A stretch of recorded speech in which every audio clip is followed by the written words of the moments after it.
Hey guys, Foxy here, and I'm going to be watching Surprise Surprise. You're gonna be surprised. What the what the what? I'm not watching this. We're gonna be watching Skyrim. Skyrim will become 4 years Bye. old officially. It's going up so fast. Just kidding. He's an old man now.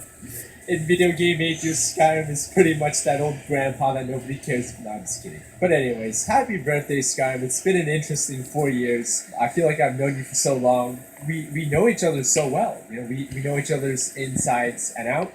We've gotten very intimate sometimes. Wow. Hi guys, it's Pony Swirl Couldn't again. even say that We'll be without watching. laughing. I've modded you to death. And then MX just mods. So I can mod you to death. MX really R mods. And then I pretty much MX encouraged R 800,000 mods. So- other people to do the same to you. And again, I apologize. The shit you must have been through in these past 4 years, I cannot thank you enough. How you've changed my life. How you've helped so many Wait, none of the people YouTubers get do over this. bored times I'm by sorry. letting the mods But the talk at person you you're and trying to just call happiness is not responding right now. to all of us. We call later, So on behalf or of me, as die, well as everybody or out do some there, suicide because I God don't even bless your freaking soul, care Sky. about you. God No, I'm bless just your soul. kidding. Really. Not just kidding. I'm just kidding. I'm just kidding. I'm just kidding. I'm just kidding. Skyrim mods.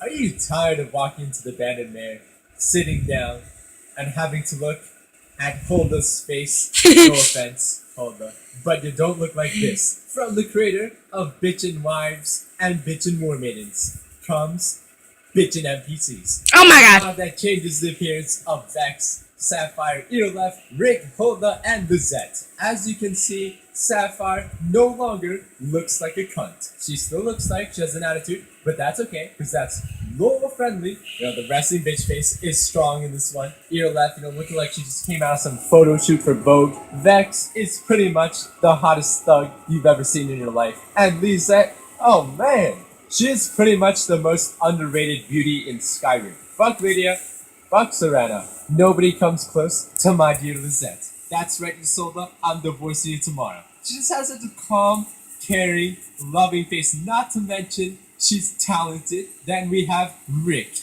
Really talented. Ricky. Reich. I don't even know how to say her name, but she's tough.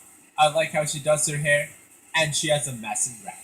And last but not least, Hulda is officially a brunette Lena Headey. And that's pretty fucking sweet. Oh my God. Everybody in this mod is absolutely gorgeous. Gorgeous. 10 out of 10 genetics, and it's only a matter of time before every single female in Skyrim is bitching. Next up, we have a new animation mod called Magiska by Furitin, a mod that changes the vanilla spellcasting animations to make you look more proficient in the arts of casting spells and shit. Because Harry, you are a wizard, which I'm just Harry, Hagrid. But to me, this mod just makes you look more flamboyant and more flashy when you're casting spells. For the master spells, you'll raise your hand to the sky, do some Naruto ninjutsu shit, put your elbows to the side, and boom. And my favorite is hands down this one. It's just like, don't test me, son. You ain't ready for this. Pew pew. You know what I'm saying? Oh my God. It looks like lock and load from Hearthstone. It looks like you're about to unload invisible bullets, but they're actually spells. Not to mention, you can confuse your enemies, right? DJ Alex Rosa in the pose, and then the warriors are just like, stop. No. No means no. You can use these for male characters, but they are intended for female characters. And unfortunately, these cannot be seen in first person unless you use the immersive first person view mod. But even then, most of the animations happen below your field of view. These can be used with the YYZ animations for walking and running and sprinting because this mod does not include those animations. And of course, these are not the end-all, be-all spellcasting animations. There are others out there to choose from. All of this is just advice. Do whatever the fuck you want to do. Oh my god.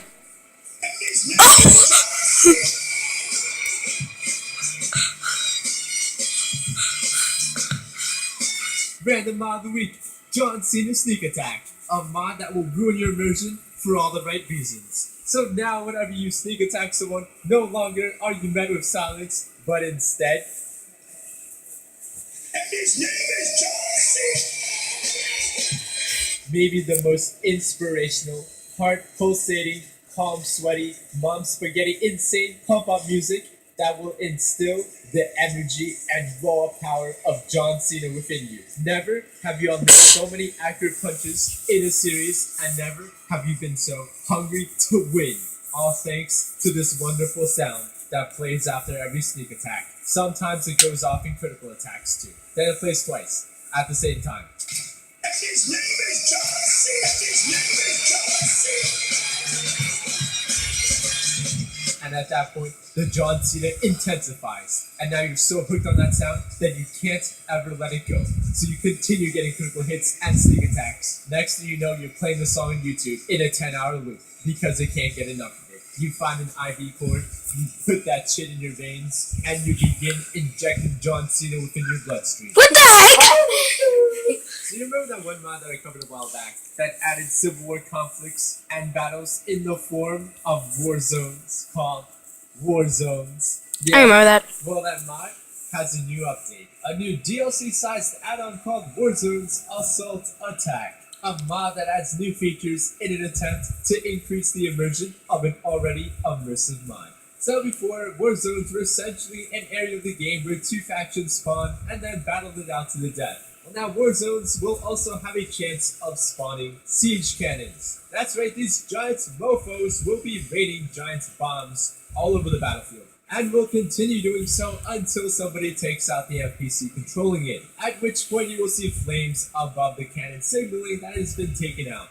Not enough explosions. Now you can also set the probability of landmines appearing. That's right, you heard me right, fucking landmines. So now, while you're walking through the battlefield, there's a chance that you will just explode and die out of nowhere. GG, get wrecked. Still not enough explosions? You can also set the chance of a fanatic spawning, which are basically soldiers with a battle attached to their back, which guess what happens when you kill them? You go boom. So not only are you being blown up by siege cannons, you're now also being blown up by landmines and fanatics. Oops, sorry. When you kill them, you go boom. Boom. So not only are you being blown up by siege cannons, you're now also being blown up by landmines and fanatics.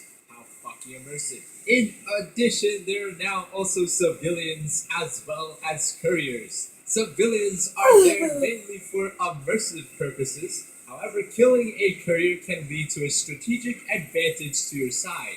They move a lot faster than normal NPCs, but if you get them, you gain a faction advantage for the other side. And if there was a useful message on his body, Radiant will give you another advantage. These advantages manifest themselves in the form of buffs to the other side. For example, as you can see over here, the Stormcloak... Hi guys, it's Ponies Rock and we're going to be watching. So a lot of my clips show people blowing up. This is not indicative of what the real gameplay looks like. I set my fanatic spawn rate way too high. But at the heart of this expansion are the newly added strongholds. The Rune Vault Safe House, the Oh Stockpile, my god. the Cyrodiil Mining Facility, and the Broad Sky Quarry. 4 massive locations 4 times the size of Whiterun. All with their own backstory, an objective, and a narrative that is told throughout notes and journals that you might find throughout, filled to the brim with people that want you dead. And let me tell you, clearing one of these strongholds is one hell of a challenge, which requires that you strategically take out these siege cannons, avoid walking on landmines, and just in general with this mod, just avoid immediately internally combusting. And you're pretty much good. So I know Halloween was last week, but I have a Halloween mod for you guys because it was released on the day of Halloween, which was too late for that week's episode. And there's no way I could not show you guys this mod because it is just that awesome. This is Evil, Medieval,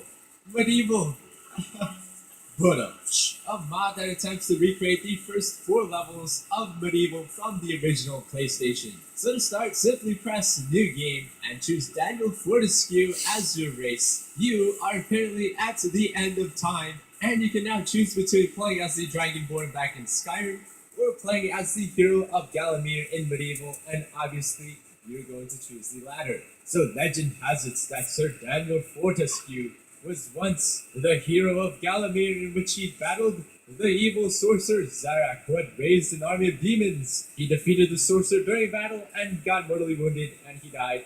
And now this is him. Yeah. So I believe the main goal here is to kill Zarak again as a reanimated skeleton dude. I never played this game before, alright? I'm just winging this shit. A chance to forget the ignoble truth. A chance to defeat Zara. Live up to the legend. Don't worry though, the story will be explained to you by really well voice acted and well animated zombies, gargoyles, and skeletons that all have a great sense of humor. Those meatheads are rushing to their graves as if someone promised them sweet things.